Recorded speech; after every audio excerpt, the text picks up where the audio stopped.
它可以看一下下面的是小字，这个是它应该是它的一个 AI 自驾，这个要带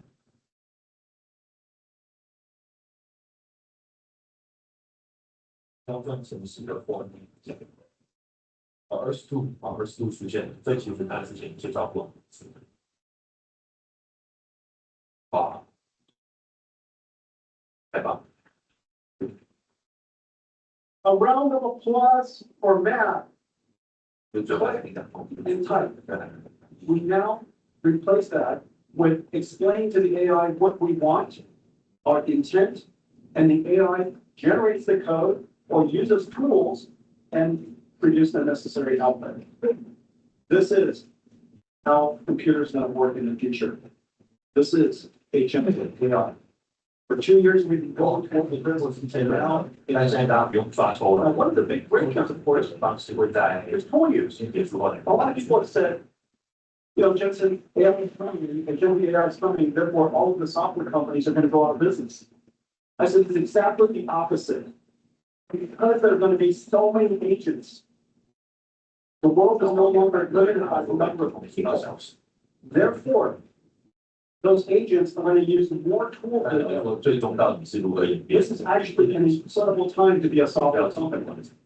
But the software has to be presented to the agent in a way that the agent can use it. This is a big breakthrough. And in fact, what we have done, as you know, what the biggest treasure is all of our CUDA libraries. I call them CUDA-X libraries. This is our biggest treasure. Today, we're able to now present these CUDA-X libraries to agents who can use this much more effectively than even humans. And so this is a wonderful time for CUDA-X libraries. Let's take a look. 20 years ago, we built CUDA, a single architecture for accelerated computer. We reinvented computer. 1,000 CUDA-X libraries help developers make breakthroughs in every field of science and engineering. CUDA-X libraries are tools that data of computational lithography. 这个很重要哦，不断的一分 For 专 decision 它会 optimization, 光和一个不光企业 CUDA-DSS for direct parse solvers. AIQ for deep research across structured and unstructured documents. Arial for AI reading. AI 论也很重要，它知道那个 Warp for differential physics. 电气系统都需要这样子的 Parabricks for genomics. 种属，就是 At their foundation are algorithms. 下游把这个 They are beautiful.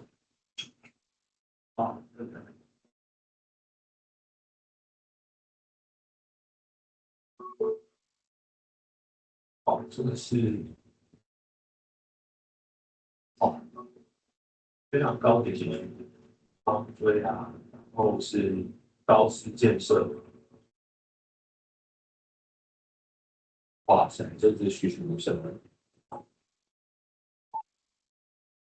只是要让人的眼睛看不出来差别，这个真的。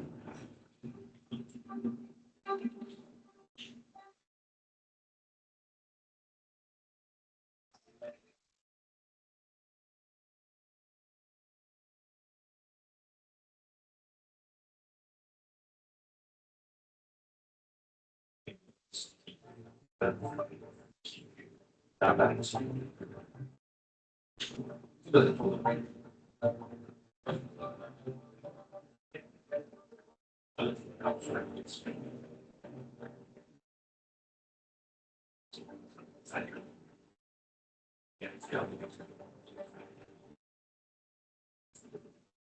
再稍微具备基本的问题。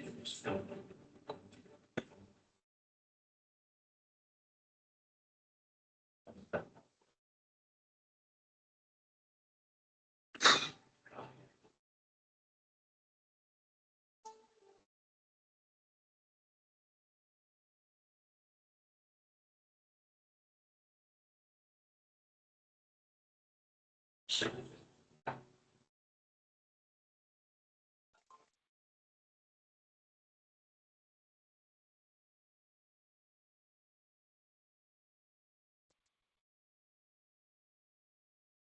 好，钟响了哈，先去打卡。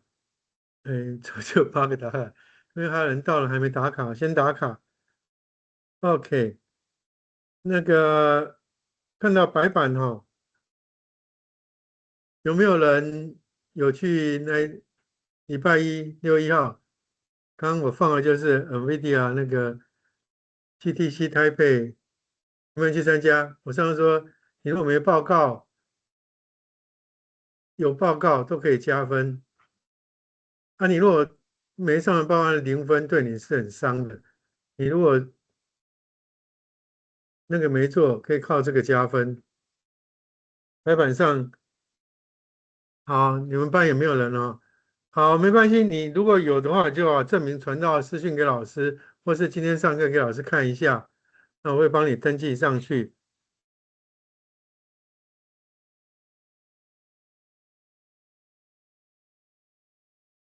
好，我们来看一下，周一班已经先上完课了哈，那我2班现在都是一样的，上的内容都是一样的了。OK，那所以呢，你们班是比较有好处的，因为他们已经上过，我会把之前的东西呢稍微做一下整理，就贴在公告了。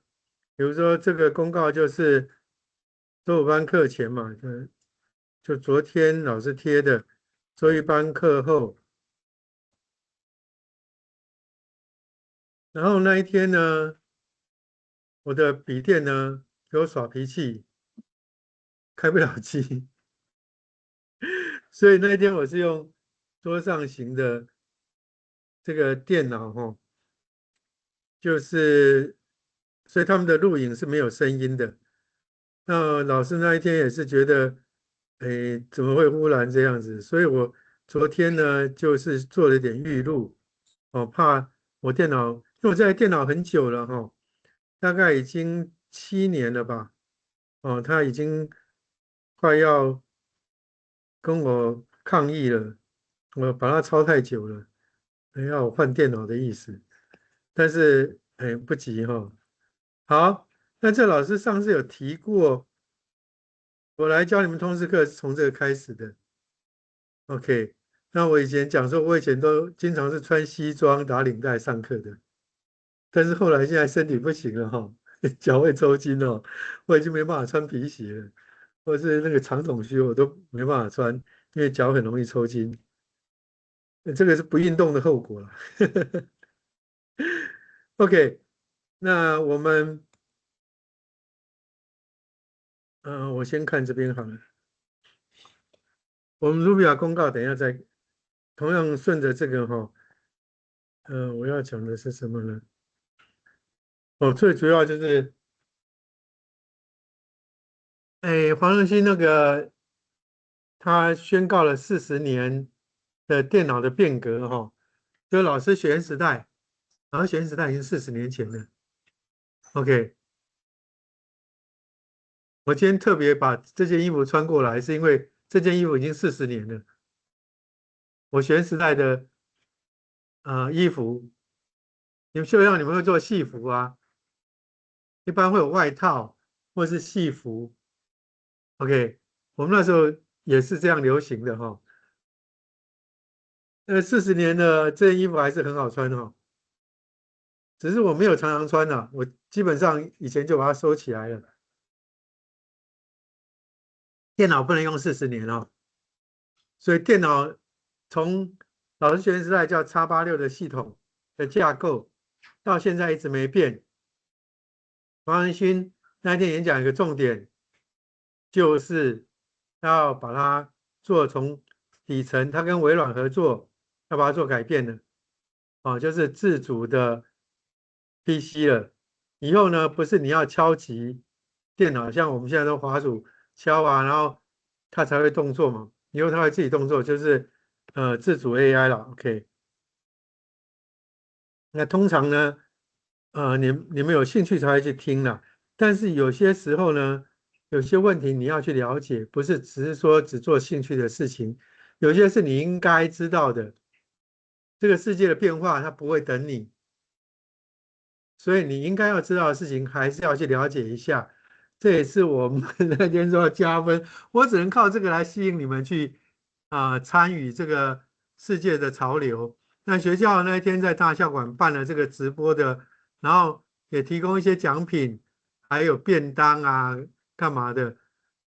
老师再问一次，有趣的人跟老师动动小石头，不是为了加分。当然，老师也希望能够吸引你们，学校也是希望能够吸引你们。那一天有去大校馆，但有时候你可能有课啦，那没办法哦，因为周一班那个他们也是都没办法去。我本来希望你们班有人会去哈。那老师那一天就到路易莎咖啡，我8点多就来了。那他几点？反正我有录影哦，但是我录在周一班了。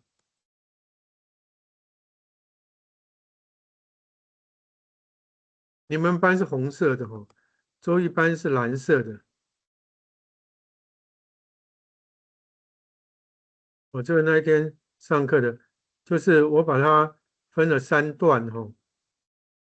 那这个呢，我有分享，我就没有把那个影片，因为你网络上可以找到很多影片。刚上课前老师放的是另外一个，我录的是天下文化那一个，然后那个我刚给你们看的这个是泛科学的哦。那前面这一段比较重要，我们稍微放一下，因为现在还有人还没到，我等下就要点名了。OK，所以先打卡哦，老师等一下要点名，我再把这一段放完哈。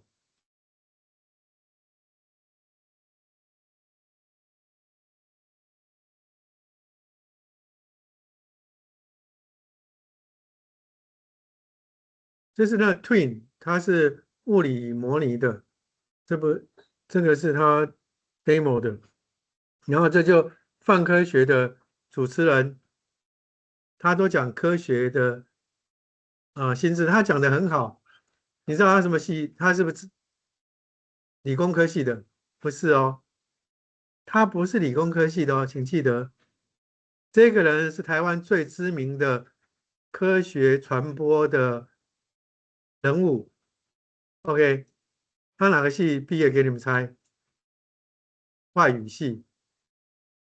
他跟科学，他不是这个背景哦，所以你们不要以为你一定要是理工背景的才能来了解现在这个 AI 的变化跟进展，这是老师希望跟你们强调的。因为未来的 AI 呢，不管你是什么系的，其实它打破那个疆域了。最重要的是你自己的呃兴趣、意志，还有你的想要的东西啦，而不是要一些呃我们40年前那种刻苦磨难才能得到知识的那种时代了哈。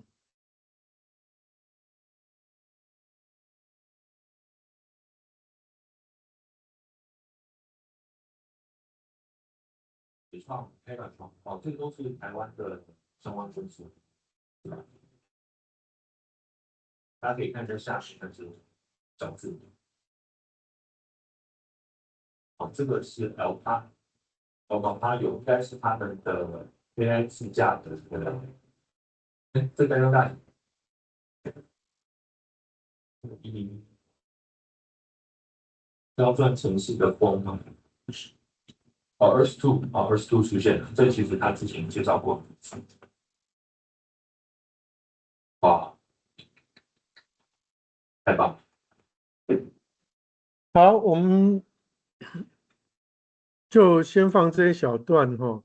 那我们先来点名。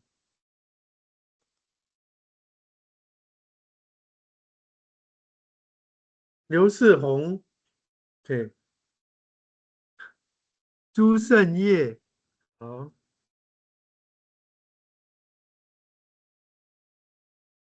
曾廷义，OK，黄少曼，好，陈子勋 ，OK， 杨宇，好，杨彩璇 ，OK， 李玉娇英，好，阮氏秋芳 ，OK， 曾仕腾，好，林泽利，好，李英奇 ，OK， 张志宇，好，罗文蔚 ，OK， 林泽宇，林泽宇，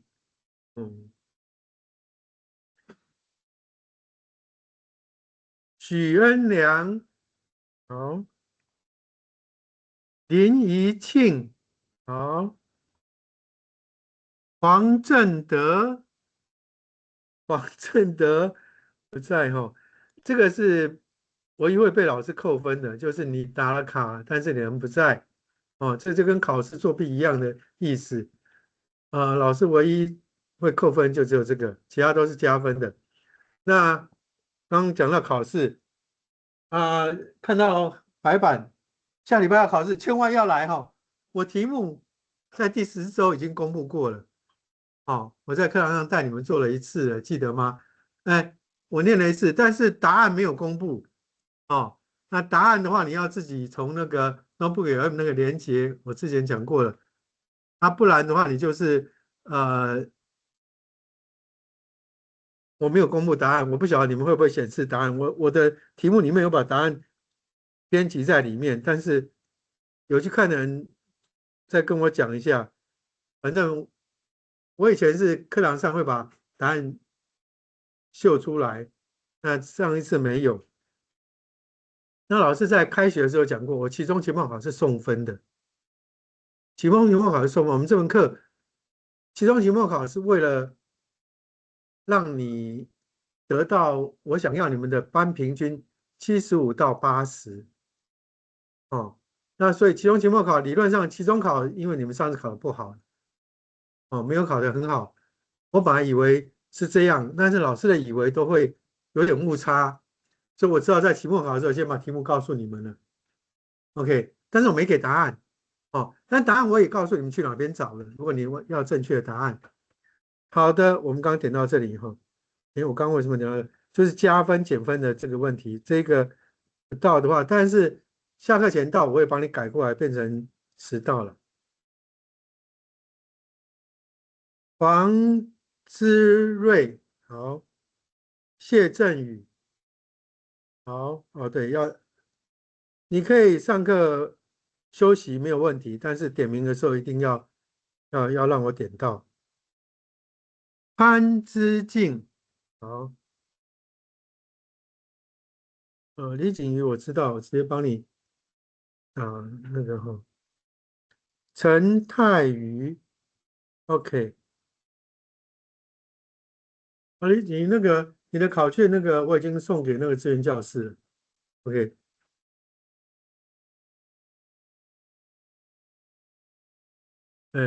你是有打卡了吗？那你看一下你是哪一个？刚刚有不要点到2个？黑色的是这个吗？李泽宇吗？不是，黄正德，对不对？好。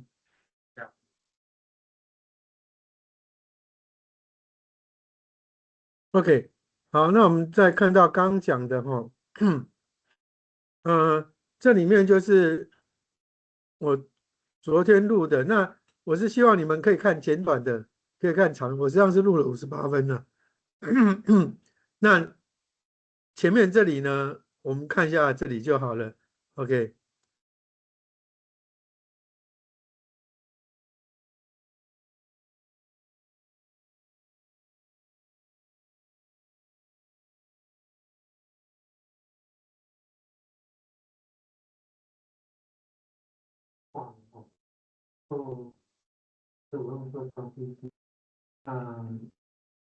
为了避免这个情况，所以我现在先做个预录。好，那我们先看到有分上情况哈，我就读到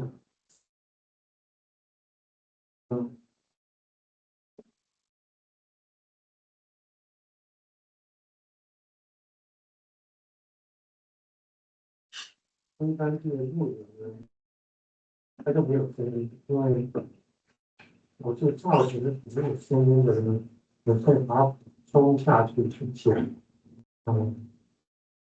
好的，那我们来看一下。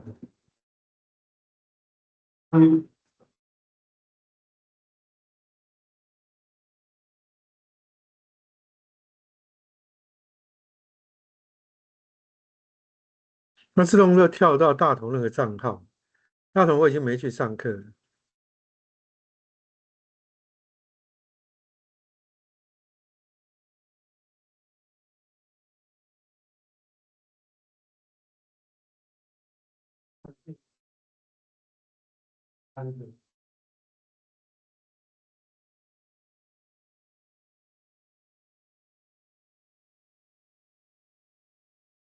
首先这个点没有去跳过去，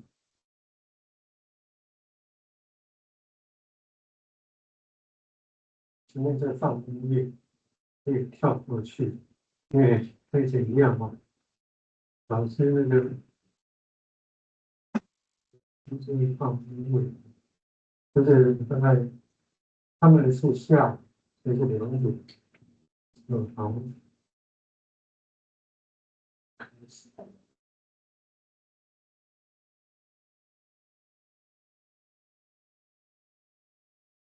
好，首先我就是两班都一样哈。如果让你们说A1号，这个6.1号，请你们也可以参加学校那个微啊，还有新的这必须开会或者开万的听到的会取上，学校那个大药的方面的，我知道这个可以加分，但他们班都没有的，那你们到时候不一样，那没有的。我相信这继续上升拉的。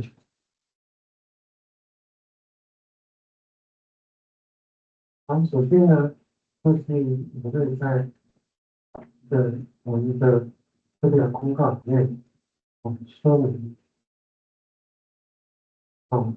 这个公告要从课本上面说明，我们上，如果快转，实在他们的司机会被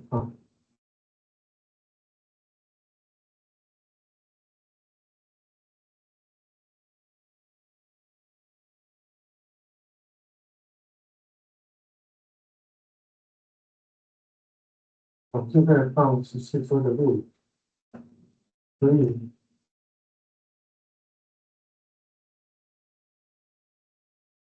好，那这个就是那个有关于14周的录影的，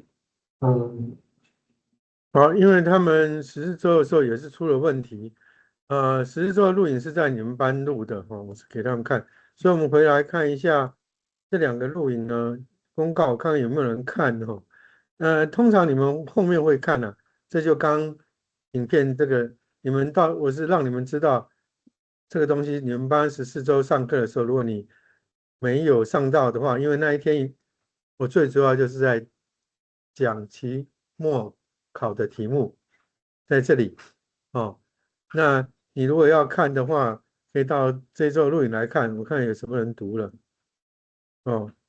大概有快一半的人读了。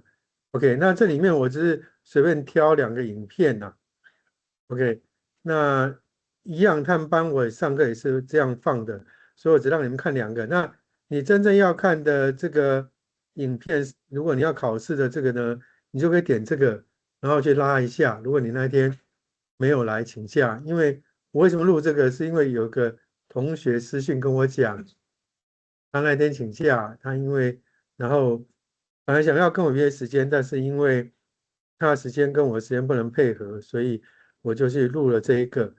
OK，因为同学还是会在意考试的成绩，但是我跟你讲说，我们考试都是送分的，理论上是这样所以上期中考考不好，我这些就把题目直接给你们了。OK，那你们真正的分数高低呢，是你平常课堂参与，还有上台报告，那才会分出，而且还有出勤，有没有？所以你要得到90分以上是很容易的。对，你上台报告就算没排到，你有交的就可以了。OK，但是你如果都没有，那就0分。我已经讲过，我讲出去的话是不会收回的，所以我尽量对成绩我尽量讲的比较保守一点。OK，那当然我说我希望你们班平均75到80，我就会去做到。OK，这个是一个原则啦。那当然我这门课我开始就定义，我就是有我的定义了。OK，好，我们来看一下这个影片哦。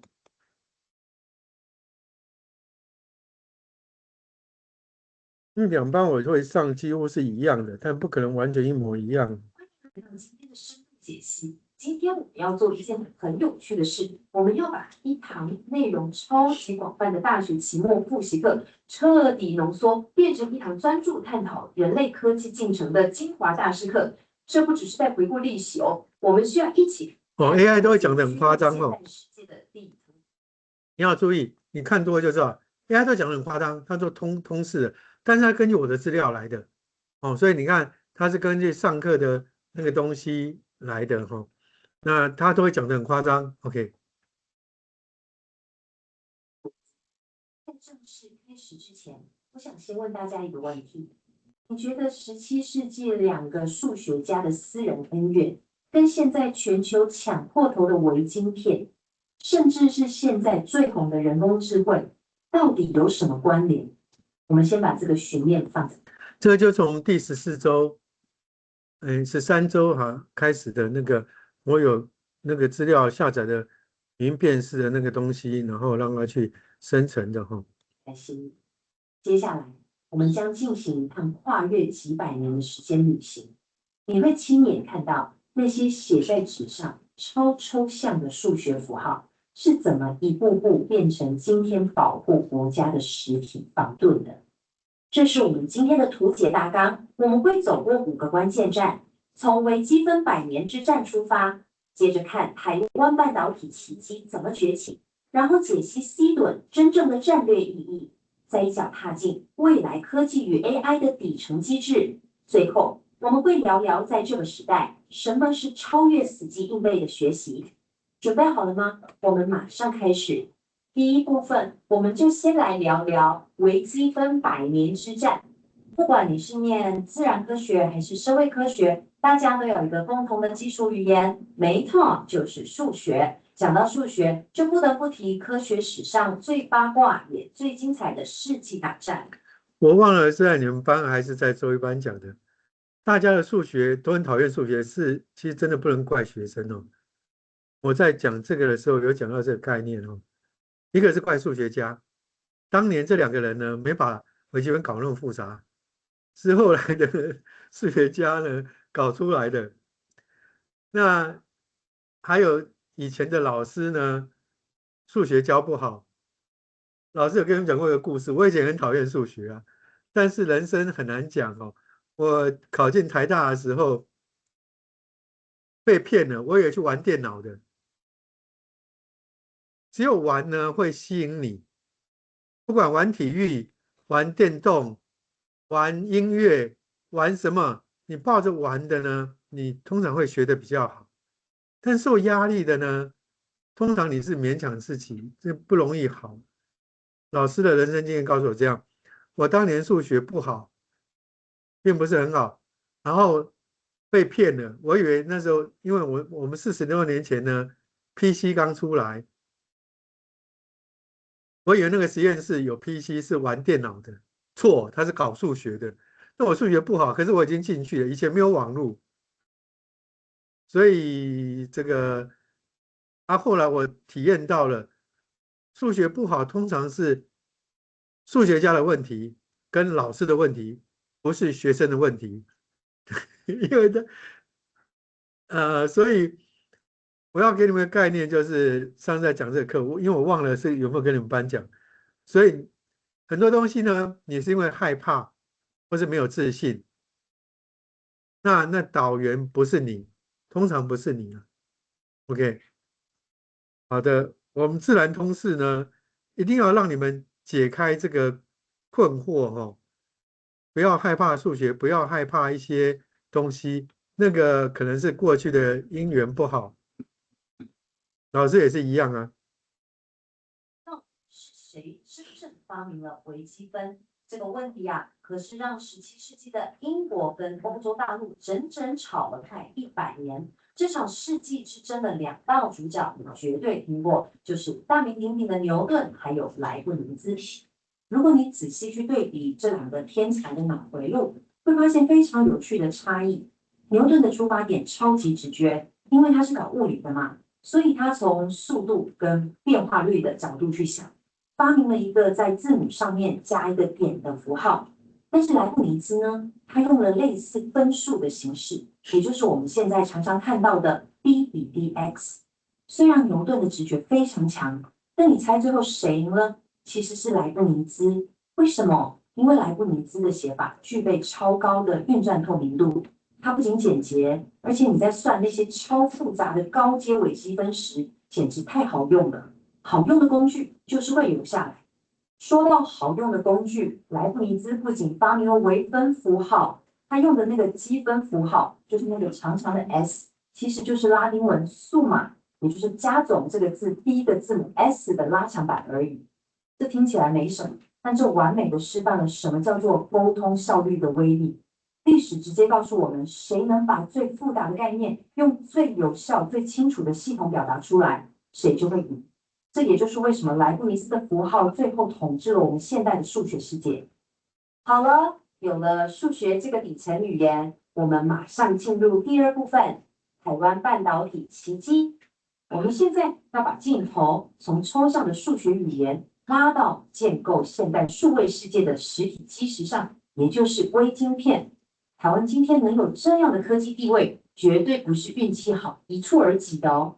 你看看这条时间轴就很清楚了哦。从1950年代初期，那时候推行耕者有其田的土地改革，把资本释放出来，打下了经济转型的底子。到了70年代，台湾迈出了超关键的一步，跟美国 RCA 公司签约，把基体电路的技术转移过来。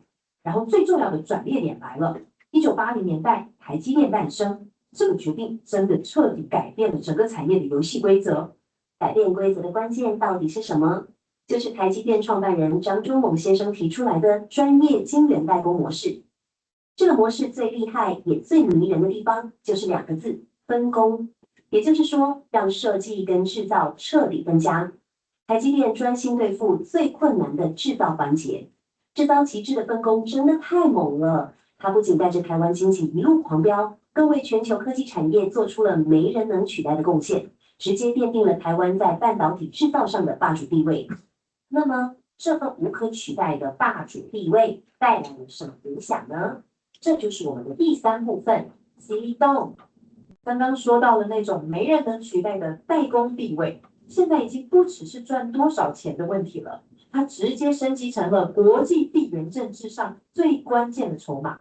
这就带出了一个超核心的概念，叫做西顿。这到底是什么意思？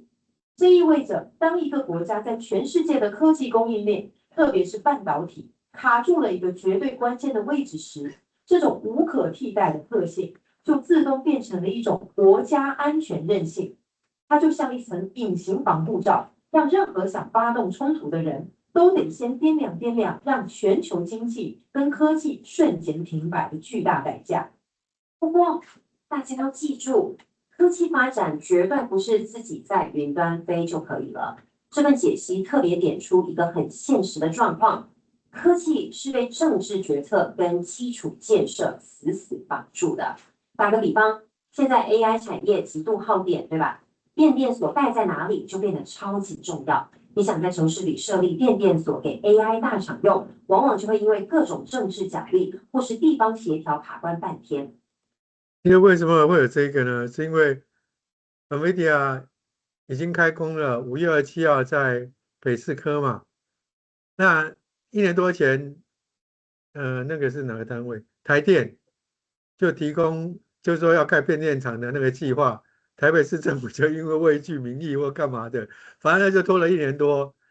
等到黄仁勋发话了以后，马上就通过了台电的案子。那1年多在干嘛？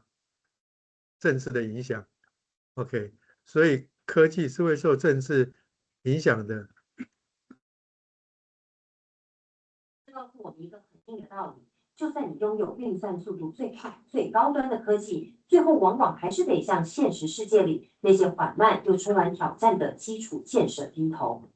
既然提到了 AI， 我们顺势进入第4部分：未来科技与 AI。说出来你可能不信，还记得我们最一开始讲的微积分吗？它现在正疯狂的在你手机里的 AI 系统中运转着。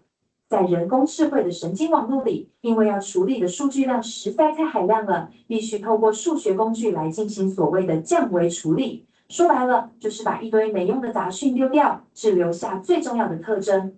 同时，机器学习的演算法是靠着计算偏导数来抓准系统修正的正确方向。没错 ，AI 的聪明才智完完全全就是微积分的直接应用。那为了解决 AI 这种庞大的能源需求，同时还要顾及2050年净零排放的目标，台湾设定了一个超级关键的一个数字：未来的绿色能源。这个呢，不是绿色能源哦，是氢能。OK， 那 AI 它因为压缩的关系，老师没有讲错，它因为压缩的关系，它会出错的。所以呢，你不能完全靠 AI 的东西哈。这特别举这个例子哈，它刚好生成的，他讲的，老师上课讲的是氢能，然后台湾的绿能是要20%。OK， 当然2025的时候没有达到。OK， 它原来设定2025是20%了。举上得乎中哈，虽然没达到，但是总是有进展。远在产中必须达到9%到12%，这已经不只是什么环保口号了，这根本是维持 AI 跟高科技产业命脉的基础条件。没有这几%的绿电，什么运算都是空谈。除了 AI， 那他这里讲错了，运算是要能量，它不管你是绿电还是核电还是石化燃料、火力发电，它不管这个的。但是呢，为了我们的价值观跟地球，你不能总是牺牲别人啊，你要付出点代价，就是你成本要高一点，所以你要做绿电，是这个原因。那当然也有好处啦。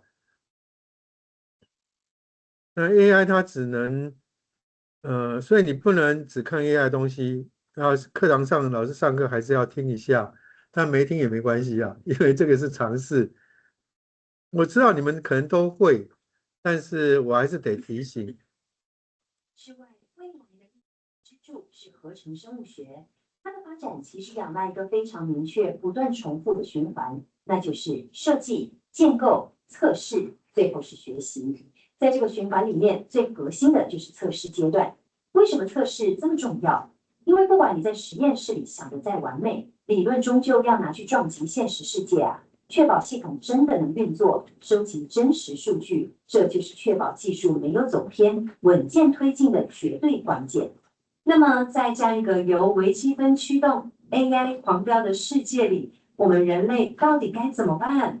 这就是最后一部分，超越死记硬背的学习。在我们这份解析的来源资料里，教授提出了一个非常发人深省的观点。他说：“死记硬背已经死了。” AI 将会写程式，而人类需要的是管理思想。这句话真的很震撼，对吧？以前大家觉得会写程式就有了铁饭碗，但现在 AI 写，它会把你没讲过的话浓缩，有点失去原意，塞到你嘴巴哈。我不是这样讲的哈，但是差不多是这样。那差不多呢，是科学最忌讳的事情。科学呢不能差不多。数学也是一样，数学讲究的是精确、完整。那很多时候呢，问题都是因为差不多引起的。OK， 那 AI 因为浓缩的关系，就只能差不多。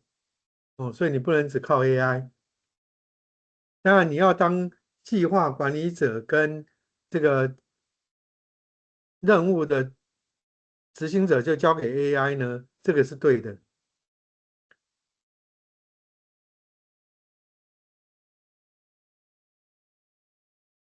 写程式码的工作已经不再安全。未来，我们人类真正的价值是去当那个管理者，去决定大方向，去讲究逻辑，去专注在思想的层次。你可能会想，那我们拿什么跟 AI 拼？关键就在这里，我们要区分自然科学与社会科学。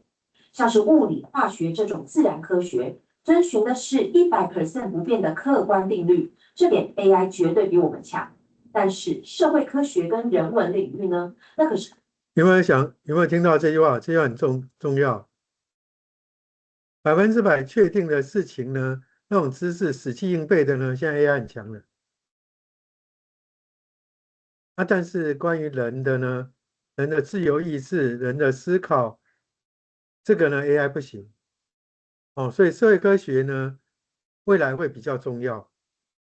自然科学呢，当然 AI 还是会出错，但是基本上呢，你已经不需要花大量的时间去学那个100%确定的事情，就是过去人类累积的知识，AI 都读过了，只是它还是会出错。OK， 就是还是要人去管理者去监督管理，但是需要利用这些知识去做的事情呢，你已经可以交给他了。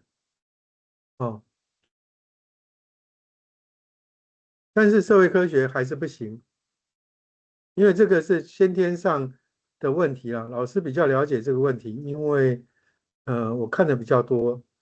充满了各种变数啊。为什么？因为我们人类拥有一种 AI 演算法永远算不出来的东西，叫做自由意志。我们的情感、我们的选择、我们那种不按牌理出牌的欲望，这份无法被预测的自由意志，正是我们身为人类的终极超能力，也是 AI 永远无法跨越的墙。所以啦，既然 AI 早就把全世界所有的教科书都背得滚瓜烂熟了，我们真的不要再把自己的大脑当作硬碟来使用了。真正的教育，或者说我们未来该具备的学习能力，是培养我们怎么从一堆事实里去推论出有效的观点。更重要的是，把我们人类独有的价值观放进去，做出正确的判断与选择，这才是你身上谁也抢不走的竞争力。好啦，今天的深度解析带我们走过了17世纪微积分的起源，看到了台湾半导体的崛起，地缘政治的 C 盾，最后描绘了 AI 的底层逻辑跟自由意志的哲学思辨。在节目的最后，我想把这个极具挑战性的问题丢给荧幕前的你：在一个 AI 早就把所有标准答案都背熟的时代，你打算怎么调整自己的学习方式与技能，来驾驭这个充满未知的未来呢？好好思考一下这个问题吧。希望今天的解析能给你带来一些新的启发。我们下次见喽。好的，我们这个是在这个地方哈，就是我是从这里生成的哈，就是周五班你们班上课的这个文字档。你如果要看的话，我记得我有贴给你们。那另外我们再看一个这个影片哈，就第14周这个，算了，这个就不用看，你们自己再要看的话，自己再去看就好了。然后这个就是它的连结哈。我们看还有 OK。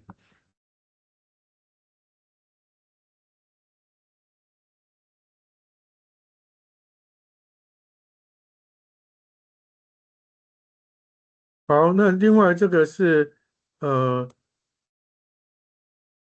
怎么又跳过来这里？我记得我有弄新你们到时候可以去看，而习惯上都是看投影片的。你听过也有看投影片是这里面是老师上课讲的 ，OK， 第14周讲的。那投影片比刚刚那个录影呢会比较完整摘述了老师那边上课的，就上一周上课的那个，就是过去是填鸭教育，老师是这样长大的。那我不希望你们是这样，那你们的优势就是我来希望在通识教育给你们的价值，这个培养具备科学常识跟逻辑推论的好学生。我们以前那个考到台大、清大、交大，那叫乖学生，因为他没有时间玩的，没骗你的。因为我见过清华第一名跟他第一名的同学，都是我研究所的同学，他们是很乖，很会念书，但是在过去那个年代可以，现在这个年代这样不好。所以我以前就知道这种的，乖学生跟好学生是不一样。我希望大家能够当好学生，好学生就是有自己的意志，有自己的想法，但是你要善用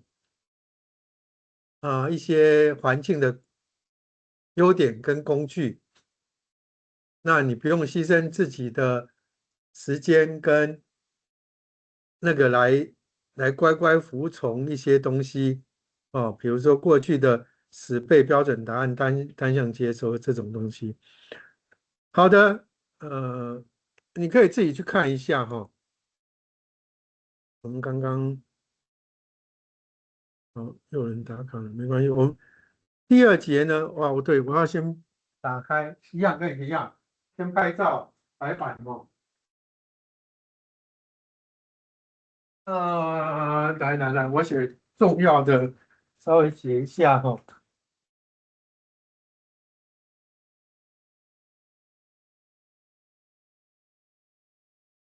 刚刚讲的。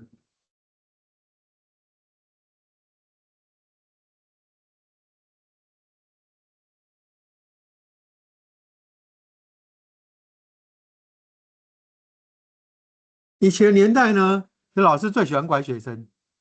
那你不是乖学生呢，二分法就是不乖学生。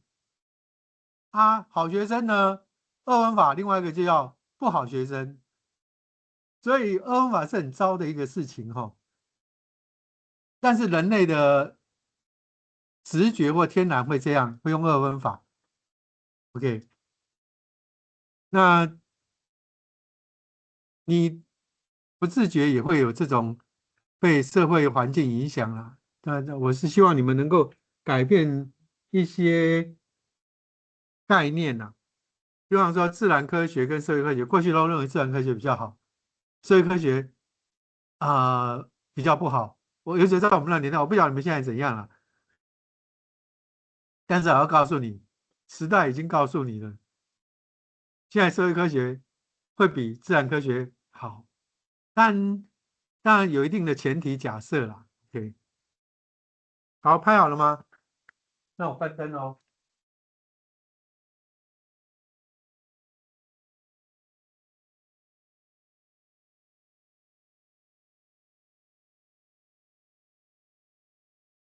好的，我们刚刚呢是在这里哈。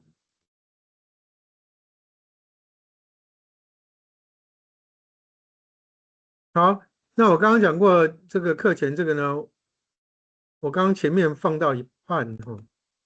这个那这里面有2个录影，一个是比较长的，我就不放了；一个是比较短，我们把它放一下。我用快转好了，22分钟这一个。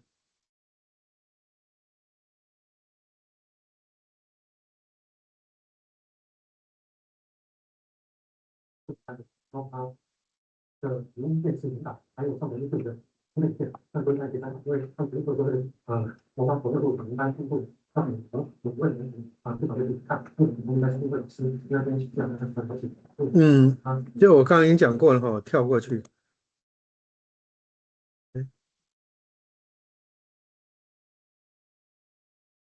这个就刚他们班放的同样的故事哈。因为我2班基本上我尽量一样，所以我应该不用点的就好了。好，那另外一个影片呢，我刚刚没有放，我们还有时间，我们就把它放一下哈，因为2班要一样的话，我应该把那一个也放了。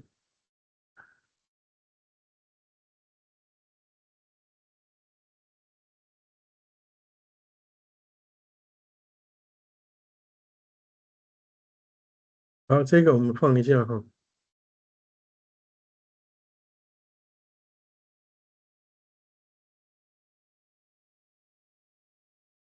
欢迎来到这次的解说内容。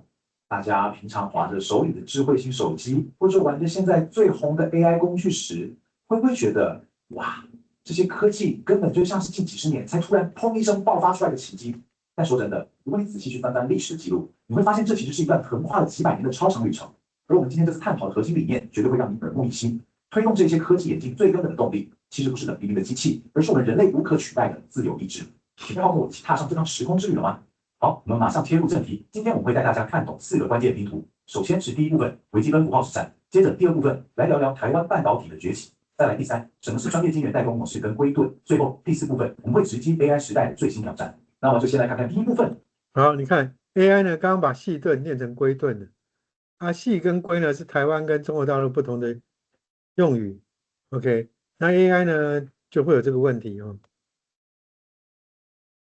微积分符号之战。其实大家都说数学是大自然的语言，但在17世纪的时候，为了解开大自然的奥秘，学术界可是爆发了一场史诗级的对决哦。看看这2位顶尖天才的思考方式真的完全不一样。一边是牛顿，他是从物理学的角度出发的，他发明了一种上面带点的符号，用来表示物体状态随时间的改变。老实说，这在物理上非常直观。但另一边呢是莱布尼兹，他的符号系统像是 dx、dy， 就是纯粹的数学逻辑路线。莱布尼兹这套系统厉害在哪？在于它具有极高的运算透明度，也就是说，它的写法不止清楚，而且超级方便大家学习跟传播。这2位天才各自的发明，直接引爆了英国跟欧洲大陆长达100年的学术大乱斗啊，简直就是一场100年大战。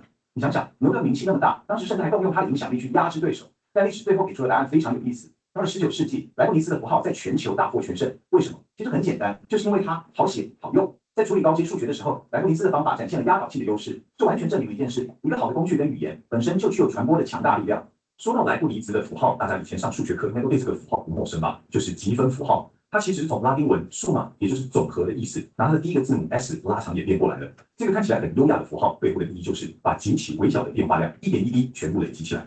大家千万别小看它哦，它可不只是写在纸上的抽象数学而已，它根本就是后来所有现代工程运算，甚至是现代演算法的最强基石。可以说，没有这个语言，我们今天根本没办法让电脑帮我们做事。了解完科学的软体语言之后，接着进入第2部分，把焦点转向台湾半导体的崛起。我们再把时间快转到现代，来聊聊硬体。你绝对想象不到，台湾现在这么强的高科技产业，它的源头竟然可以一路追溯到1950年代的农业改革。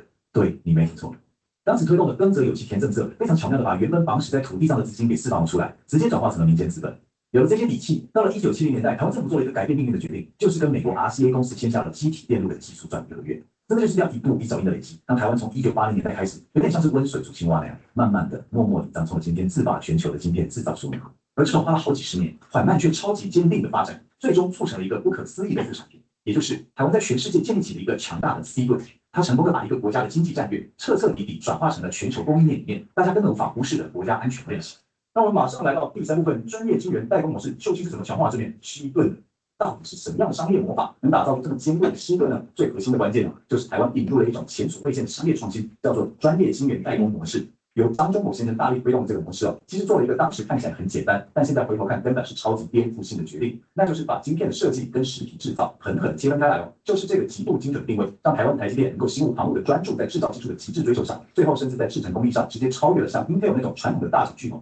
大家想想看，把设计跟制造分离，这代表什么意思？这代表全世界任何一个脑袋里有聪明点子的人，他再也不需要先去筹个几百亿美金盖工厂了，他只要专注把图画好，把设计搞定，然后交给台湾来制造就好了。这可以说是彻底释放了全世界的创新潜力啊！讲白了，如果没有这个模式，我们今天可能连智慧型手机都不会这么普及，更别提现在满天飞的 AI 大爆发了。最后第4部分，让我们来看看现在最火热的 AI 时代的挑战。既然都聊到 AI 了，这时候300年前的微积分理论就要派上用场了。当我们现在谈到超聪明的 AI 神经网络时，它到底在后台忙些什么？首先，它会吞下海量的影像数据，但接下来它完全依赖的就是那些基于微积分的演算法了。通过计算损失函数的偏导数来不断调整参数 ，AI 就能进行所谓的降维处理，把一堆没用的杂讯通通剔除掉，最后精准保留下核心特征。所以你看，绕了一大圈，如果没有17世纪发明的微积分，根本就不会有今天的机器学习嘛。但问题来了，要让电脑去算这么庞大、这么复杂的数据，需要消耗的能量是非常非常惊人的。大家现在看到的9% 到12% 这个数字，其实是台湾在2050年净零排放路径里面特别设定的绿能发电占比目标。说真的，你看这个错的更离谱，他真的是会错啊！我这个不同的那个去生成，他还是出错现在的 AI 基础设施，特别是那些塞满了顶级晶片的资料中心，根本就是超级吃电怪兽。所以，我们到底要怎么在冲刺顶尖 AI 技术的同时，还能喂饱这些机器的电力需求，甚至好，我们先下课，老师把它放完，你们可以下课了哈。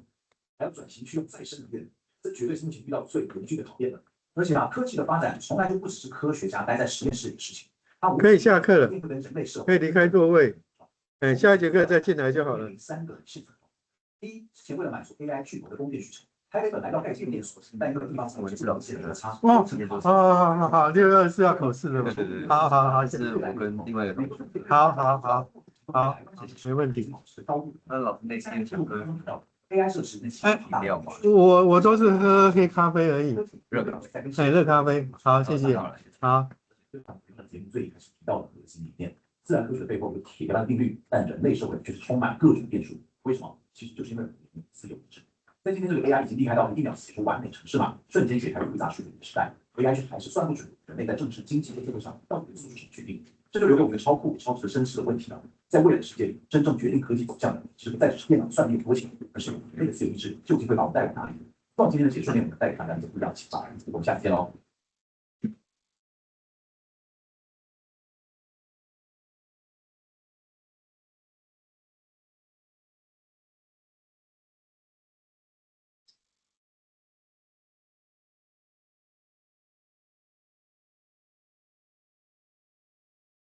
A round of applause for math. Math is beautiful.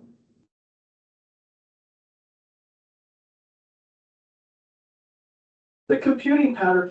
他刚刚讲 Math is beautiful， 数学是美丽的，就是大家都被你们以前的老师或是过去的数学家呢给害了。其实数学真的是美丽的 ，OK， 但是这句话你们一定都不相信，我以前也不相信。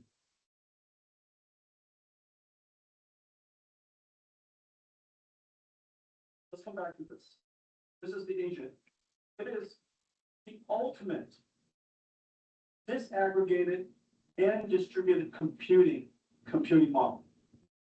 So many different computers are going to be activated in order to process this agent. The agent consists of model, harness, tools and skills, and a runtime. All of that is running at different places in a data center. You can think of the model as the brain, the harness as the body, the tools that it uses, working in a runtime, think of it as a workshop. So this is a person, a worker, working with tools in a workshop. Of course, this is being done at extraordinarily large scales. And each one of those steps are running in a different part of the computer. And you can see the large language model is thinking, context processing, observing, understanding the environment, reasoning, coming up with a plan, and acting on the plan. Every single time that happens, an entire rack of Graceful Blackwell NVLink 72 is activated. It's thinking with a large language model. Whenever it uses a tool, a CPU is used. That tool could be a C compiler, it could be Python, it could be JavaScript, or it could be accelerated computing. Today, agents are relatively simple users of tools.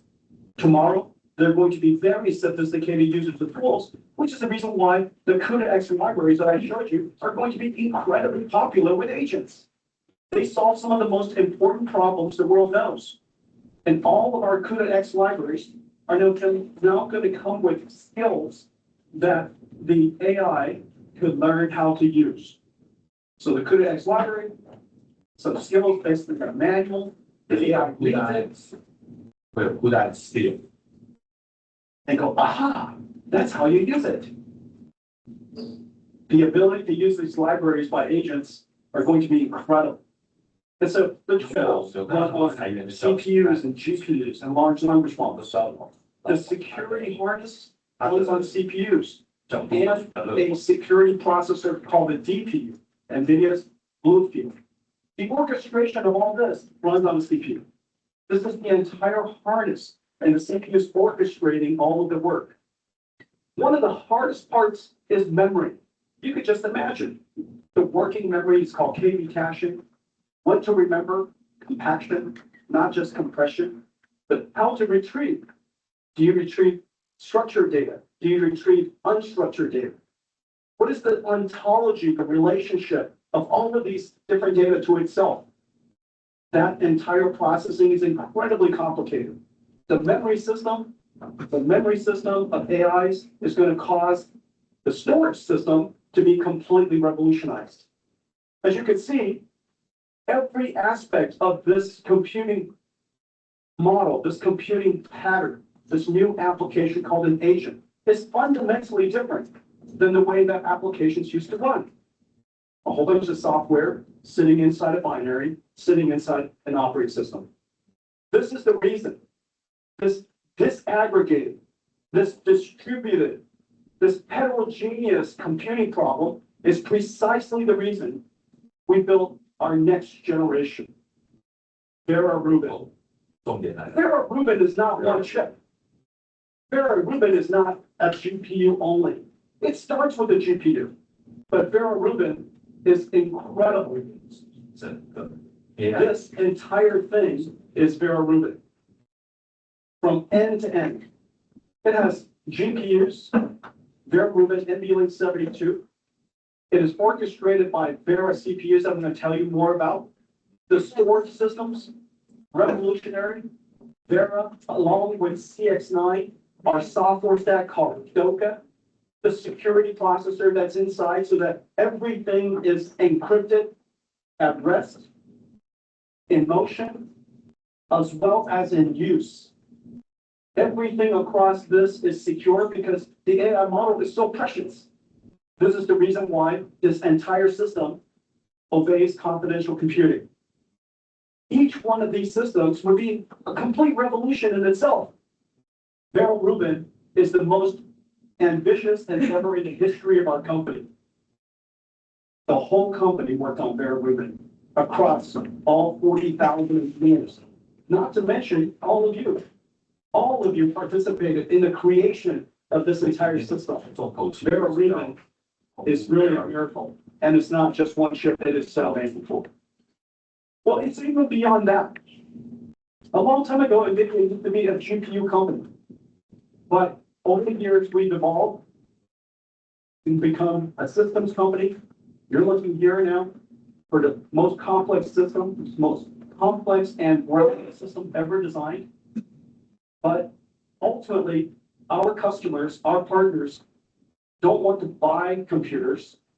They want to build AI factories, which is the reason why NVIDIA has really started to transform ourselves yet again. You can see so much of our technology is now at the entire infrastructure scale. Our partners are at infrastructure scale. Power generators, cooling systems, the grid providers. So many industrial companies are now part of our ecosystem because ultimately we're trying to build an entire stack, just like GPUs, just like when we were building Grace Blackwell NVLink 72, just like now, we are building a full stack system so that our customers could build amazing AI infrastructure. Let's take a look. The world is racing to build AI factories, the largest infrastructure build out in human history. AI factories are incredibly complex. Every chip, rack, network, power, cooling, grid must be designed together from end to end because compute is revenues.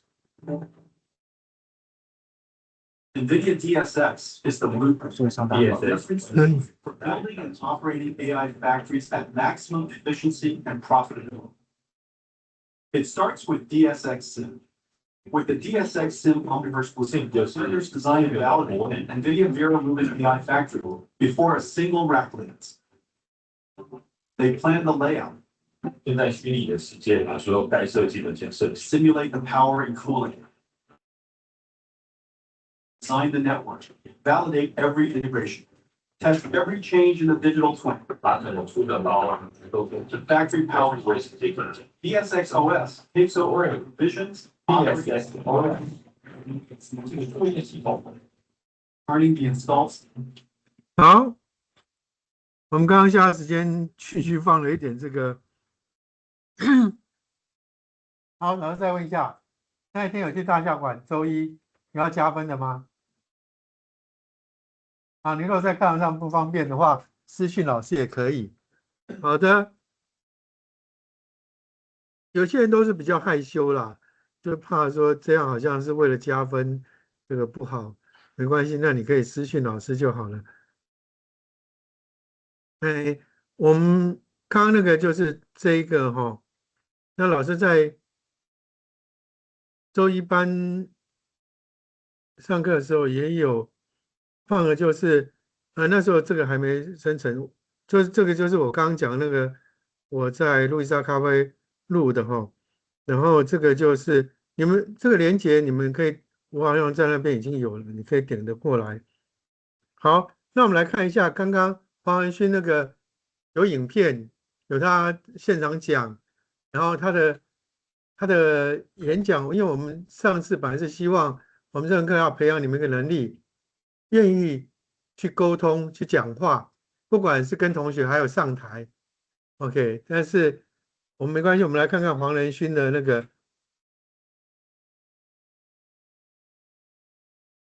欢迎来到今天的深度解析。说真的，今天我们要聊的内容真的超级精彩。你想象一下哦，一场长达整整2个小时的科技演讲，照理说应该会有一堆人听到昏昏欲睡，对吧？但结果完全相反，它不止没有让人想睡觉，反而让全世界的投资人、供应链伙伴，甚至是完全不懂科技的普通大众，全部都看得热血沸腾。我们今天要来拆解的就是 NVIDIA 执行长黄仁勋在 Computex 上的那场轰动全场的演讲。不过先说好，我们今天不是要来念那些生硬的产品规格，我们是要把这场演讲当成一堂如何定义未来的大师课来上。包括今天的解析，我们会带你一步一步拆解这场真的是堪称史诗级的战略叙事。好，我们直接切入今天的核心重点。你有没有发现，多数人在做简报的时候，总是迫不及待的想秀出自己的产品有多棒，功能有多强。但其实真正核心的思维是，绝对不要先讲你有什么，你要先讲这个世界正在变成什么样子。这就是最顶级的演讲跟一般普通简报最致命的差异。在把你的产品端上桌之前呢，你必须先在观众脑海里建构一个完全不可撼动的世界观。为了彻底把这堂大师课的精华吸收进去，我们今天会快速走过5个关键，从一开始的定义未来，如何转换成商业的语言，再来是极度精准的情绪调度，它如何升级台湾的角色，最后我们会帮大家总结出7个核心心法。这绝对是一份帮你建立超强战略叙事的清晰蓝图。好的，首先我们来到第一部分，定义未来。请随时记住这个大原则：先建立世界观，再谈你的产品。这就是一般的商业推销跟有远见的战略叙事之间最大的一道分水岭。我们来对比一下哦，你脑袋里想象一个标准的 CEO 在台上做简报，通常走的就是那种有点无聊的产品优先路线。第一步先跟你说市场规模有多大，第2步说我们的产品优势在哪里，第3步开始列出一堆密密麻麻的技术规格。其实这种做法有一个超级大的致命伤，那就是它会立刻激发观众脑中的竞品比较逻辑。大家在台下就会想，那你的东西有比别人便宜吗？有比较快吗？但是黄仁勋的做法完全颠覆了这个旧框架。他一上台，先跟你聊的是Token4是怎么把资料转成知识的 ，AI 是怎么进入我们的程式跟 EL 系统的。他先抛出了一个巨大的时代问题。当台下的听众突然意识到，哇，这是一场全新的工业革命的时候，他们脑袋里的问题就瞬间变成了：天哪，我是不是落后了？好，他讲到一个全新的工业革命，确实哈，他如果成功的话，就是之前17、18世纪科学革命之后的工业革命、蒸汽机改良之后，我们最先开始看的那个真正有意义的、会改变社会的一个革命，类似工业革命的一个发展哈。当然，这还要看很多因素跟时机哈。那一般来讲，就是他现在已经推出这个跟联发科合作的那个晶片，还有跟微软合作的系统，那就要看第3季，现在是第1季过了，第3季它在台湾发表也是一个重要的意涵，因为台湾供应链，你知道台湾现在股票已经，现在老师是不买股票的哦，我从以前都不买股票，到现在我也没买股票，我唯一有的股票就是当年在大同公司服务的时候，因为我拿过大同公司的奖学金，有义务要服务至少3年，他公司有规定，就是很多公司都是这样，他会给你就是每个月扣多少，然后给你多3成或是多几样去买自己公家股票，但是它有一个闭锁期，你就不能卖。哦，大同先做这个事，后来台湾很多公司都做这个事，我就那个股票，后来因为我太太的关系，我太太金融业，他就要把它卖掉。OK， 当然后来我就完全没股票，但是老师推估这一波 AI 呢，之前2万点的时候就有人讲说会到4万点，现在4万多点，有谁知道现在4万多少？老师不买股票的时候我没看，上次好像要4万5嘛，还是4万6？有人知道吗？我以为现在大学生都知道股票，因为我之前在路上经常听到大学生在讲股票的事，好几年前就这样了。但每个人选择不一样，但是我还是建议你们要去了解这个东西。那有人就会推估现在要到几万点。OK， 老师是看好 AI 啦。OK， 那但是我是不买的，所以我没有推荐你们买股票。OK， 但是你要知道时代的脉动跟台湾的优势跟未来的走向，这是很重要的一件事情。这是我们这门课很重要传递给你们的，这叫常识，不是专业知识。专业知识未来的价值会降低，常识的价值会升高。OK， 这是 AI 时代我推荐给你们的一个转变。好，我们继续看完这个影片哈。那我该怎么参与？就在这个最完美的时机点，它的产品才正式出场。这时候，这已经不是在推销了，而是成为了这个时代问题最必然的解答。接下来第2部分，我们来聊聊商业的语言。我们来看看黄仁勋到底是怎么施展魔法，把那些超级艰涩难懂的技术瞬间转化为价值的。他完美的把他们升级成了董事会跟投资人一听就懂，而且听完立刻产生急迫感的战略语言。说真的，这简直是天才级的框架重构。你想想看，如果 NVIDIA 今天在台上只是一直谈 GPU 啦、伺服器机房啦，那在企业大老板的眼中，资料中心听起来就像是一个无底洞，就是一个一直在烧钱的成本和冷冰冰的设备。可是黄仁勋把它重新命名为 AI 工厂。各位，工厂代表什么？工厂代表的是产能，代表的是源源不绝的收入来源。当 AI 工厂这个词一丢出来，原本那些冷冰冰的硬体设施，在大家眼中瞬间就变成了企业未来要赚钱绝对不可或缺的生财工具。现在最有趣的地方来了，我们来看看工程师的语言是怎么被神准的翻译成财务语言的。技术人员在乎的永远是运算效能跟晶片规格，但你想，黄仁兄给董事会听的是什么？是资本效率跟商业回报。他直接在台上创造了一组超级直白的等式 ，tokens 产出就等于你的营收，运算能力就等于你的利润，而 AI 工厂就是未来的基础设施。透过这些等式，他完全没有把技术讲得更深奥、更复杂，反而是把它翻译成了那些决策者心甘情愿掏出钱来投资的语言。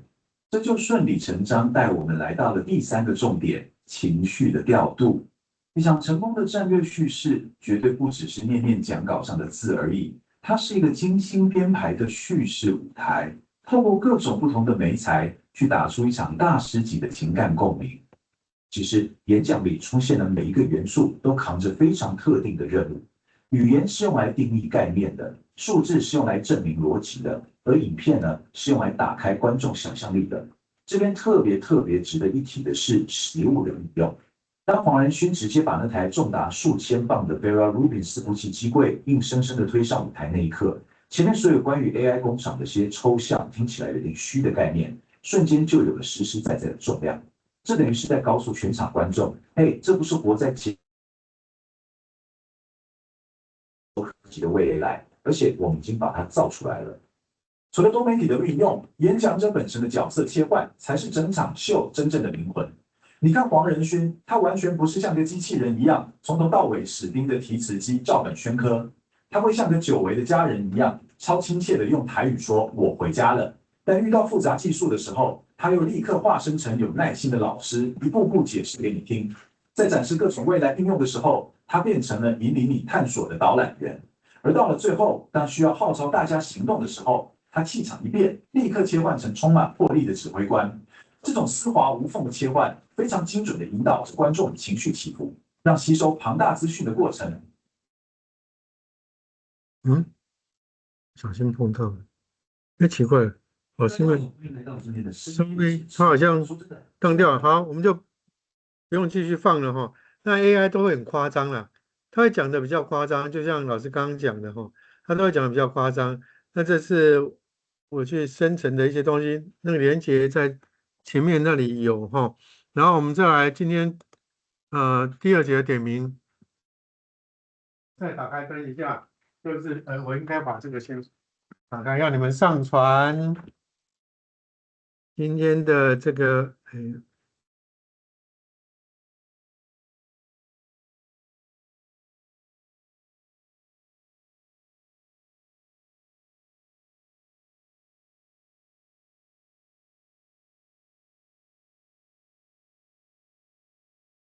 好，等下我打开这个呢，打开这个之前再提醒一下，下礼拜一定要来考试，没来我救不了你。OK， 还有呢，学校现在是16+2，考完试以后呢，你是不用到教室来了，但是老师会像现在开 MS Team 呢，你要在家里加入，再上个时间，就像这个 MS Team 这个呢，你要登录进来。等一下，哎，我没有关掉我的大头哦，糟糕。好，就是那个你们应该看得到了哈，反正就我现在在这里，就是要像这个你要登录进来哈，我到时候17、18周哦，登录进来以后，它会有个出勤，就你有没有听不是很重要，反正电脑也不晓得你，我也不会说像以前要你举个手啊，他可以举手或者是回应个什么，不会，但是你一定要加进来，你就是要登录进来，那就是你有出席了。OK， 那以前我是会耍一些那个确认你有没有在旁边听了，那现在不用哦。好的，那我们今天的这个呢，我现在把它打开，你要上来，第15周这里哈。好，如果你刚刚还没拍照的，我再打开灯，你再拍一下照。那你刚刚有拍照的就可以了，你就传上来。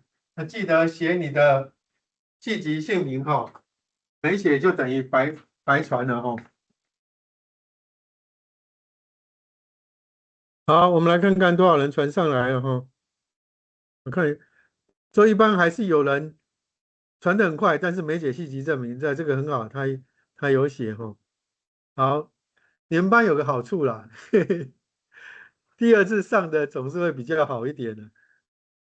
任何事情都是一样的，做第1次跟做第2次，第2次一定会比第1次好一点。哦，老师课堂上也是这样啊。好的，我们继续，我等一下就会把它关掉哈。这就相当于第2节课的点名。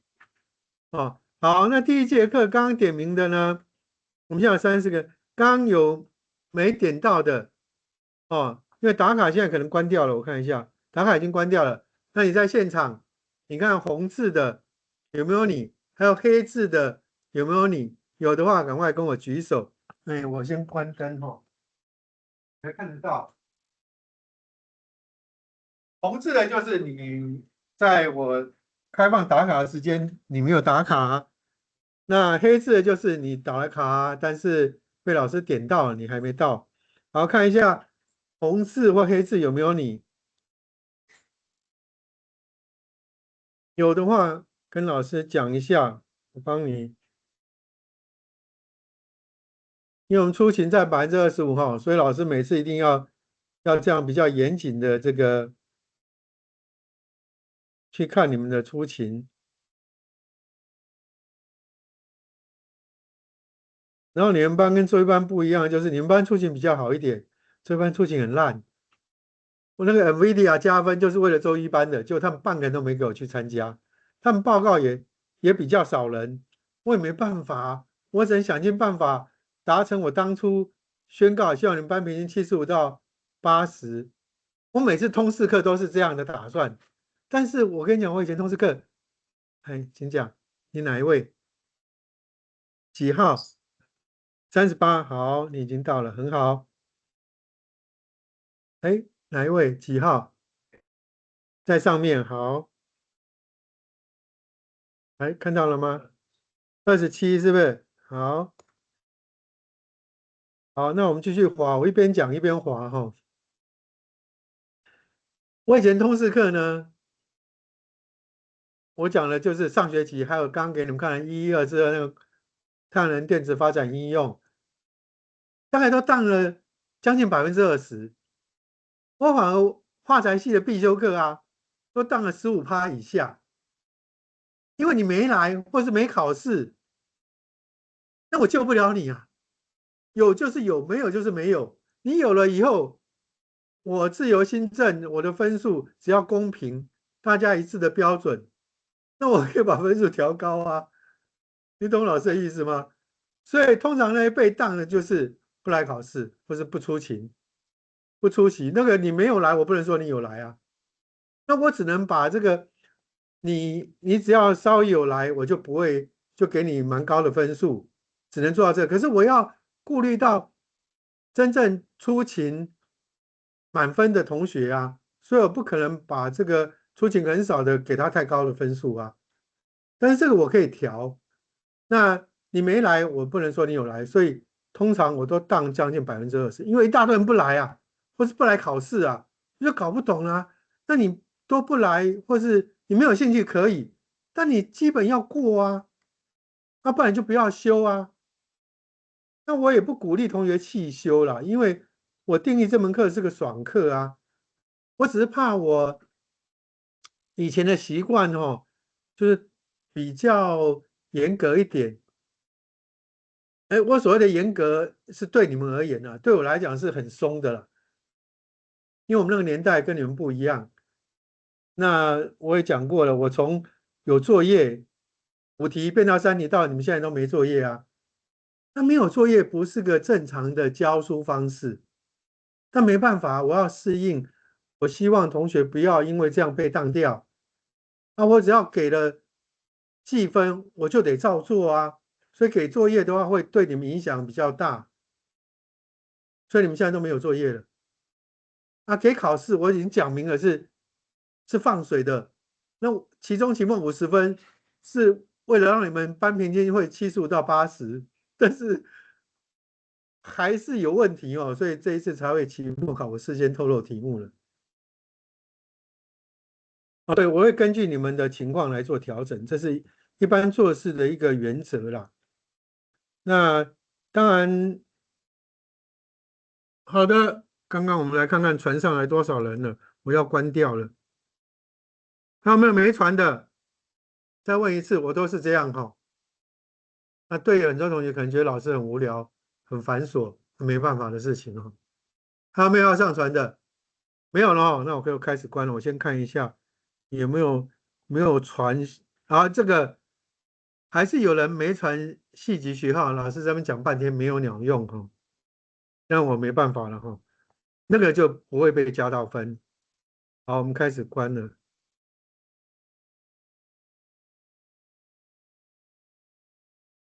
好的，那我们继续今天的课堂的重点是刚放的这一个哈，就我那个预录的那影片在这里哈。那这个刚刚讲有58分钟。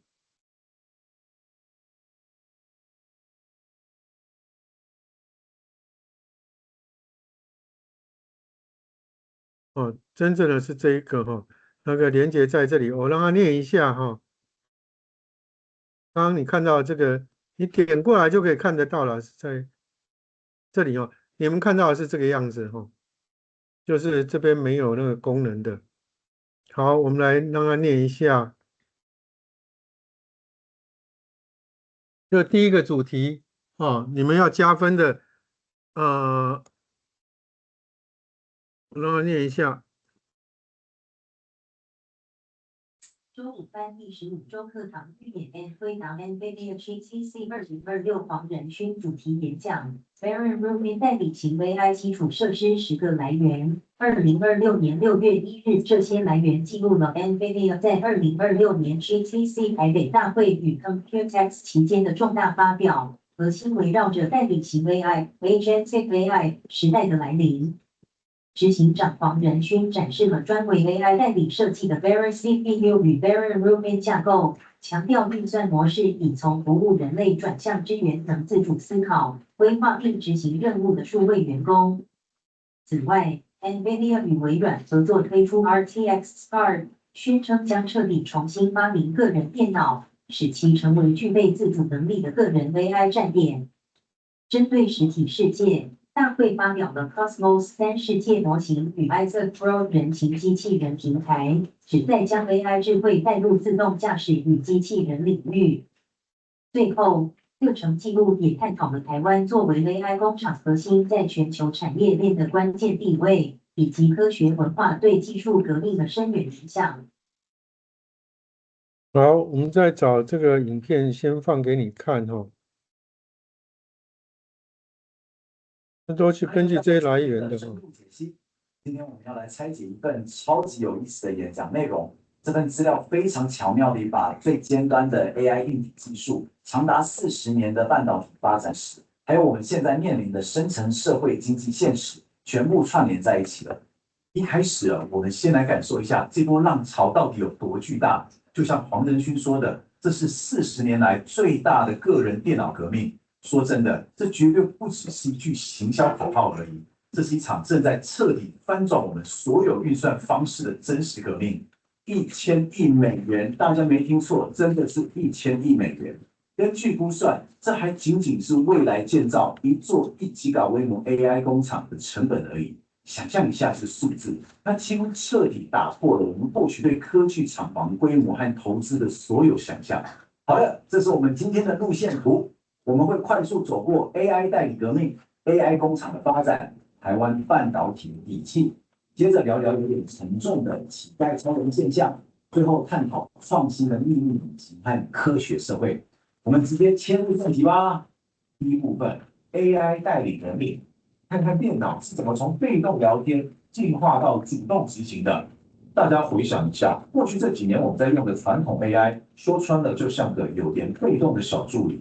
你戳它一下，给个提示词，它才动一下，对吧？但接下来要普及的 AI 代理，完全是另一个境界了。它是那种会自己观察、自己推论，甚至能帮你把整个复杂工作流程搞定的超级数位员工。那么，要让这些超级员工乖乖又安全地帮我们做事，企业就需要一套全新的4大支柱作业系统。首先，当然要有一颗够聪明的大脑，也就是 AI 模型。再来，得有一个控制框架来拉住它，确保安全不出错。第三，要赋予它实际做事的工具和技能。最后，就是一个能让这一切完美串联起来的执行环境。这在现实生活中到底有多狂啊？给大家一个数字：40倍。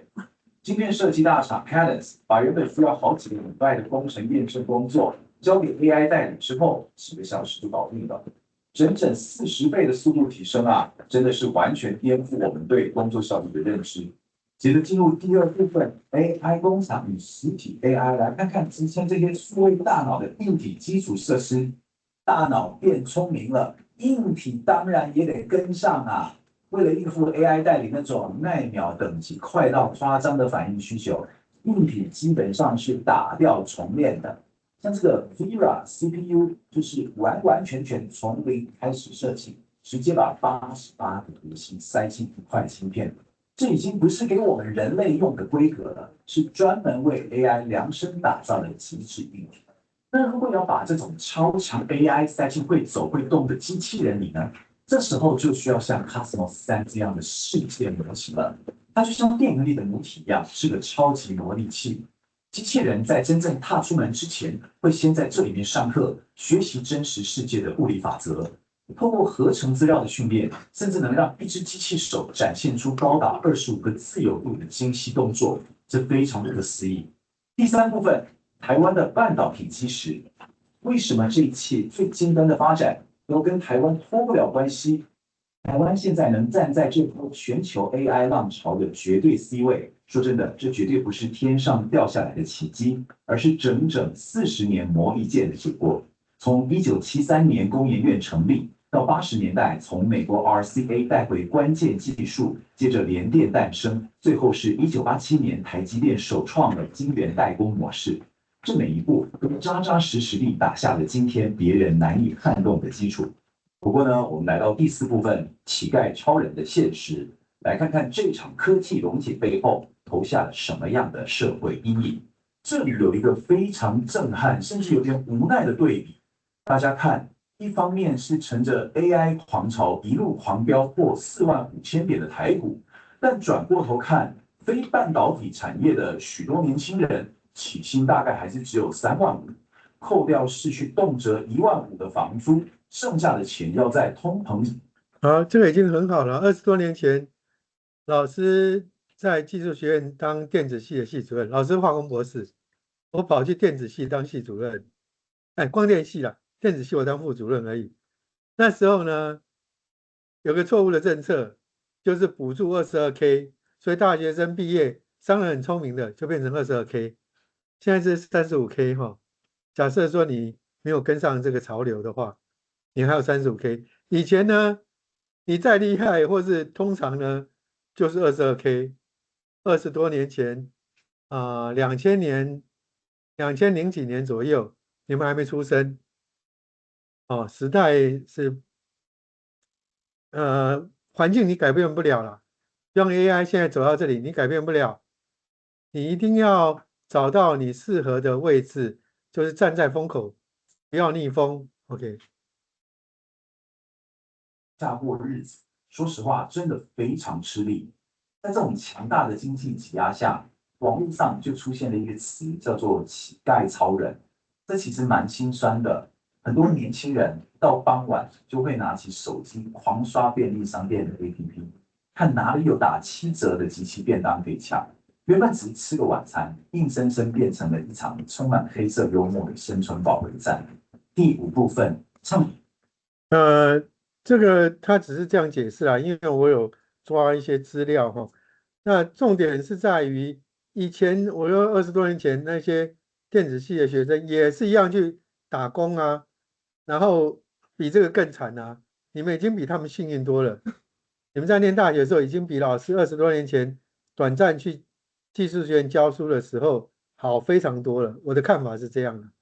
但是你要跟那个最好的，比如说现在赶上这个台湾半导体爆发的这个行业的，当然你就相对有剥夺感，这没办法的事情。那你不要去抗拒时代的变化，这是老师要给你们的一个概念。你要找到自己的位置，善用时代对你的好处，而不是只看人家飞起来啊，你不去找到那个风口，然后这样是不好的。新的秘密引擎，我们要怎么解释这种落差？社会又该怎么持续进步呢？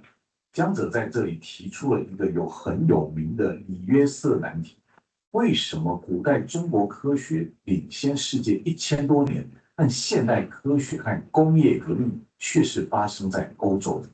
这其实点醒了我们一件事哦，光有技术或是大家都很聪明，其实是不够的，单靠这些是没办法引发真正长久革命的。要让创新源源不绝，你需要的是一整套科学文化，它就像是我们整个社会的底层作业系统一样，从最上面追求真理的好奇心和价值观，到保护这些创新的制度，再到鼓励大家公开讨论的社群，最后才是我们看得到的实体实验室和设备。这4层全部刚刚画这个1、2、3、4哈，这是我们这门课最后的一个给你们一个提醒哈，就是我们这门课叫科技发展与人物，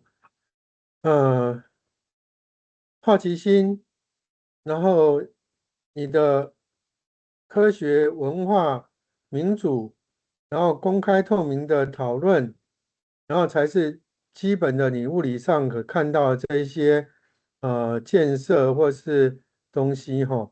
当然你要有实物的东西，然后有公开透明的讨论，自由的社会是很重要的。那当然也要靠你个人的意志，你有没有想法，你有没有好奇心，你有没有愿意改善自己的生活哦，追求你的理想哦。那我们社会给的文化的资助哦，科学、民主、自由 ，OK 的资助也是非常重要的。有人讲过，你生在一个正常的国家或是好的国家比较重要，比你个人的努力重要太多了。今天这个世界上很多地方是不自由、经济落后的地方，你们很幸运是生长在自由、民主而且经济发达的地方。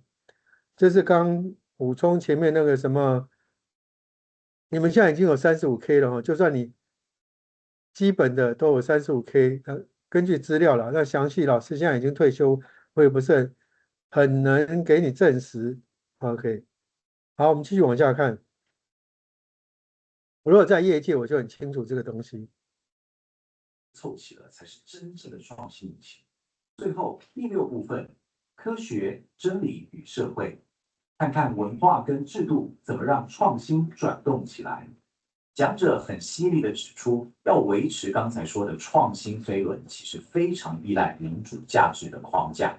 为什么呢？因为在这种环境下，资讯是自由的，大家重视逻辑跟事实，不怕公开辩论，也不会有单一的权威来打压新思想。这也是为什么有些地方能源源不绝的创新，有些地方却只能陷入内卷的关键原因。所以站在这个 AI 代理时代的起点啊，面对那些动辄1000亿美元的投资和快到不可思议的运算速度，我们真的得好好问问自己，我们要怎么保住那些珍贵的人类价值和科学文化？因为科技发展到最后，绝对不只是晶片跟程式码而已，它更是关于文化，关于我们整个社会的选择。希望今天的解析能带给大家一些不一样的思考方向。我们下次见喽。好的，我们剩下的就是这个预言这个呢，老师把它比较重要的用影片的放给你们看哈。那老师推荐你们的是看投影片的，投影片它的解释呢错误比较少，我就根据经验是这样。那它当然是根据我这个资料来的啦。好，我们再看下一个影片。今天的深度解析，今天我们要拆解一堂超级精彩的大学讲堂。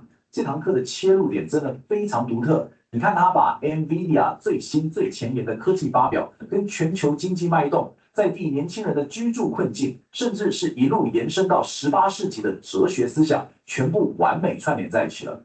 准备好展开这场跨越维度的知识之旅了吗？我们马上开始。好，我们直接切入正题。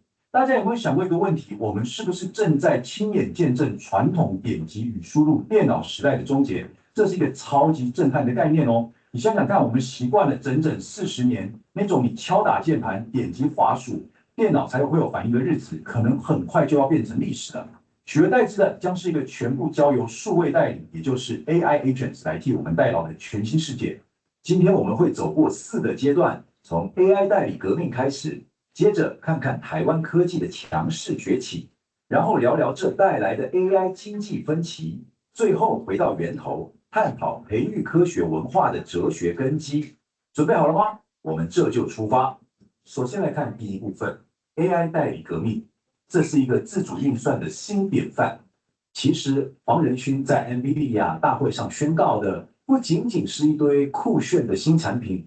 而是一场电脑运作方式的彻底大翻盘，大家对比一下就很清楚了。过去传统的电脑跟 CPU 是为了配合我们人类慢吞吞的滑鼠点击反应时间来设计的，连云端资源都是用小时来计费。但是到了自主时代 ，AI 代理的运作时间单位直接变成奈秒。这些 AI 可是24小时全年无休的，他们会自己去找工具，自己完成复杂的工作流程，完全不需要傻傻的等我们人类下指令。所以问题来了，企业到底该怎么安全的管理这些不知疲倦的数位员工呢？讲堂里提到，现代企业作业系统的架构建立在4个关键支柱上。首先，你需要一个够聪明的大脑，也就是基础模型；再来是一个控制框架，来确保他们不会越界；接着是赋予他们执行任务的工具与技能；最后是一个将这一切完美串联起来的执行环境。而驱动这整套系统的是像 Nemotron 3 Ultra 这种超强模型，它不仅速度比过去的开放模型快了整整5倍，成本居然还便宜了30%。这场革命带来的效能跃进真的非常夸张。各位来看看这个惊人的数字，40倍，这到底是什么概念 ？NVIDIA 跟晶片设计大厂 Cadence 合作打造了一个 AI 代理，把工程师本来需要花上好几个星期才能做完的数位晶片验证工作，直接压缩到只剩几个小时，整整40。好，我儿子是 IC 设计的工程师，他工作1年，上次也有提到，他也在担心啊，他们会不会被 AI 给取代啊？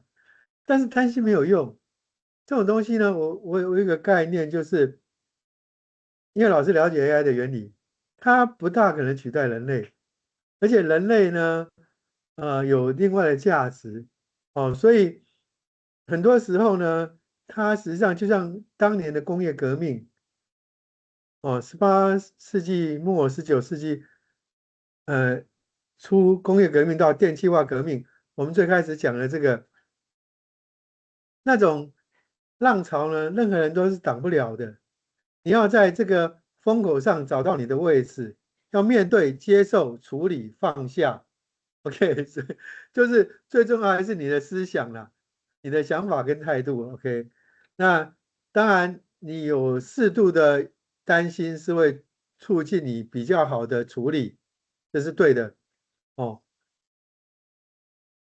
我也是跟我儿子这样讲，但是过度的忧虑是没有用的哦。倍的提速，这对企业来说根本是超级外挂。再往下挖，支撑这整个生态系的实体大脑是谁？就是这颗 Vera CPU， 它的工程设计绝对会让科技迷疯狂，因为它完完全全是为 AI 代理从零开始量身打造的。单一晶片塞进88个 Olympus 核心，拥有每秒3.6 TB 的超高速互联，峰值延迟更是大幅降低了40%。这代表什么呢？如果在纽约证券交易所那种分秒必争、极度残酷的实战环境里，它可以带来快3倍的 SQL 查询速度，还有高达6倍的即时数据串流处理能力。资料中心听起来可能有点遥远，我们把它拉回你我桌上的电脑，这就是 RTX AI PC 的核心概念，你专属的24小时数位神队友。大家想象一下这个画面哦，假设你是一位建筑系学生。你的电脑里住着一个拥有20核心 Grace CPU 的强大 AI， 你只要在睡觉前丢一张草图给他，在你呼呼大睡的时候，这个神队友就自动帮你把3D 的 Rhino 还有 Blender 模型全部建好，算图算完，等你一觉醒来，最累人的工作已经搞定了，是不是超赞？接下来 AI 要长出实体的身体了，先别紧张，我们还不用立刻担心机器人统治世界嘛。但是这方面的进展确实快吓人。讲堂里提到了 Cosmos 3，这是一个专门理解物理法则的超级世界模型，它能让机器人在进入现实世界前，先在模拟环境中疯狂训练。训练好的大脑就可以放进 Alpha Neo 2这种能自我推论的自动驾驶系统里，或者是支援185公分高人形机器人的 Isaac 平台。跟你说啊，光是这机器人的一只手，居然就有25个自由度，简直不可思议。当然要支撑起全世界数以10亿计的数位和实体 AI 代理，背后的基础设施代价是极度昂贵的，1000亿美金。没错，这就是未来建造一座1吉瓦规模的 Vera Rubin AI 工厂的天文数字。当你在硬体上砸了上1000亿美元，而且电力上限被严格卡死的时候，工厂的经济效益就完全取决于怎么把每瓦的吞吐量炸到极致，所以他们采用了无缆线的模组化设计，把伺服器机架的组装时间从2小时不可思议的缩短到了只要5分钟。接着，我们进入第二部分，台湾的科技崛起，也就是这场科技冲击波的地理震央。我们刚才聊的这场 AI 革命，其实跟台湾的制造基地有着极度深厚的绑定关系。要理解这一点，我们得回顾一段40年的历史旅程。一切从1970年代开始，当时台湾派出了19位工程师到美国 RCA 公司去取经学习技术，这是个关键起点。接着，1973年工研院成立，1980年联电诞生，然后也是最……好，这里老师上次有个讲错，我不大记得是，因为我们是跟 RCA 买它的技术移转，花了350万美金，在1970年代。那我那时候讲是350万或3500万美金，因为感觉350万美金太少了，但是在那个年代是很多的。OK， 所以我没记清楚。所以人类跟电脑最大一个就是人类记忆不准哦，所以我后来给你们一个概念是，记忆对人类来讲是非常不可靠的东西哦。 1987年，张忠谋先生创立了台积电，首创了专注代工制造的模式，彻底改变了这个半导体世界的游戏规则。而这也就完美解释了画面上这个惊人的数字。搭上 AI 爆发的这班高速列车，直接把台湾的股市推上了令人目眩神迷的新高点，突破了44000点。这不仅仅是创造了极其庞大的国家财富，更确立了台湾在 AI 时代不可撼动的心脏地位。然后我们来到第3部分 ，AI 经济分歧，来看看这带来的社会经济落差。我们把视角从宏观的国家财富拉回到一般人微观的真实生活。当半导体产业冲上云霄的时候，其实许多在传统产业打……好，这跟刚刚那个实际上我是用相同的那个去生产的，好像有点重复了，我跳过去哈。他会讲的稍微有点不一样了，因为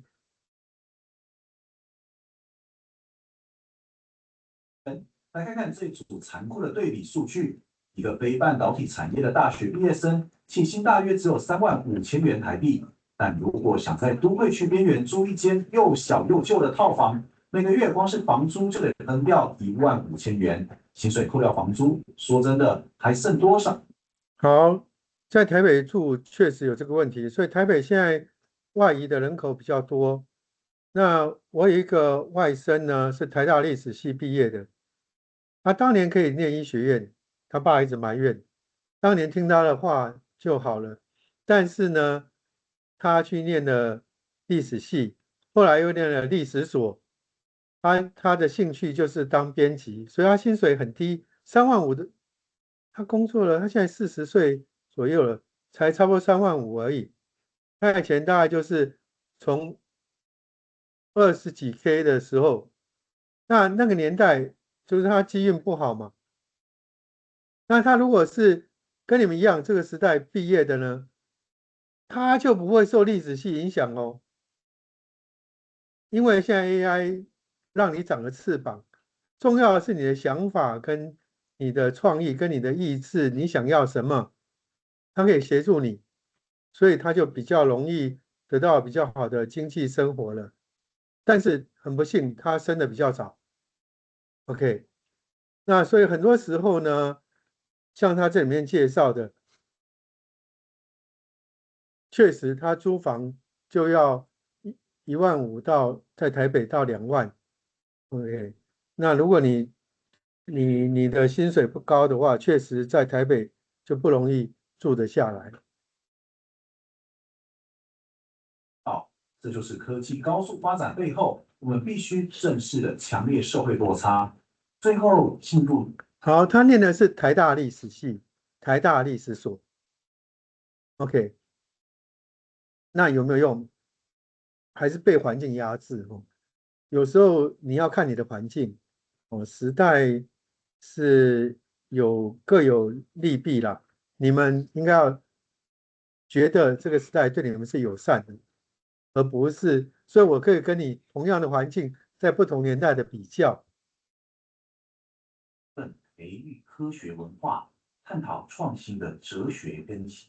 让我们从地方经济的现实抽离出来，拉远到一个更宏大的历史观点。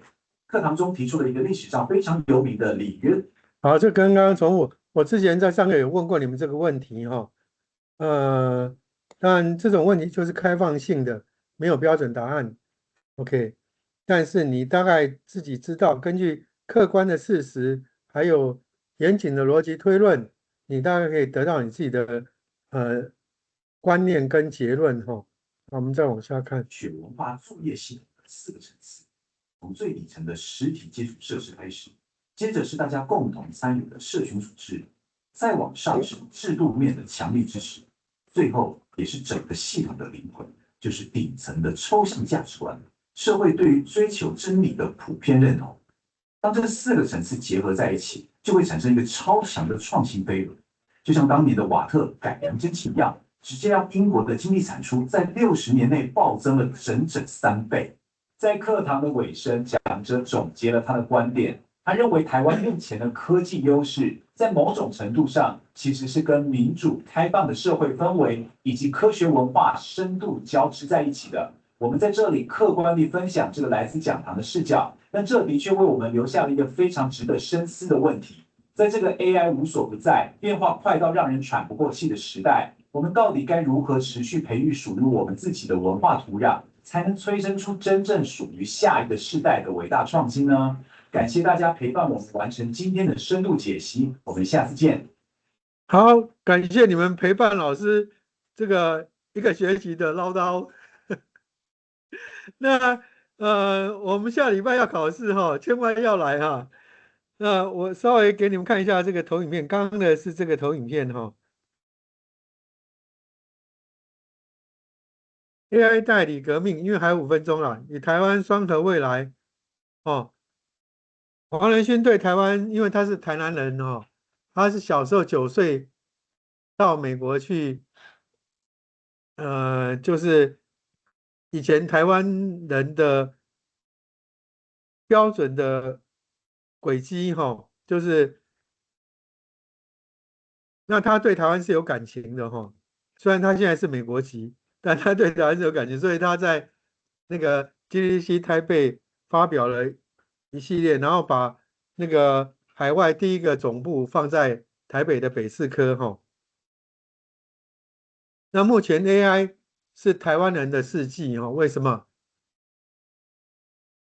那个苏之峰台湾人，黄仁勋台湾人，微软的，没有，微软不是，那个另外一个是 Intel 现在执行长，他不算台湾人，但是他也是讲中文的，他跟台湾也有关系。他那天我听他在 GDC 的演讲，哦，除了黄仁勋，他也有讲，很多高通都有来。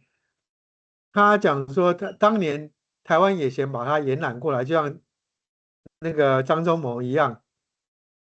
那所以这个台湾科技奇迹的40年飞轮，刚刚我们反复讲到这一个东西哈，因为我们第15周我原来课程的设定就是什么？台湾的科技发展与人物。那这里面最重要的人物是张忠谋。OK， 就是台湾这个，他本来是在德州仪器公司当副总裁，但因为他是台湾人，不是美国人，他知道他永远当不了总裁，所以那时候台湾把他挖角过来，他就回来台湾了。OK， 那他确立了晶圆代工跟 IC 设计分工，光这样一个 idea 是最主要的，让台湾成为今天半导体制造中心的一个起点。你这样想起来，这有什么了不起？分工嘛，大家都知道，任何事情要分工嘛。但是就是他想到而且做到了。我常常讲说，台湾人今天的发展跟生活要感谢张忠谋，他最伟大的发明就是这个而已。当然，他的管理有他一套，他讲诚信，这些价值观才能建立起他的 TSMC 的这个制造的帝国。还是一样，价值观很重要。好，我们今天到这边下课，感谢同学一个学期的陪伴哈，然后下礼拜记得要来考试，拜拜。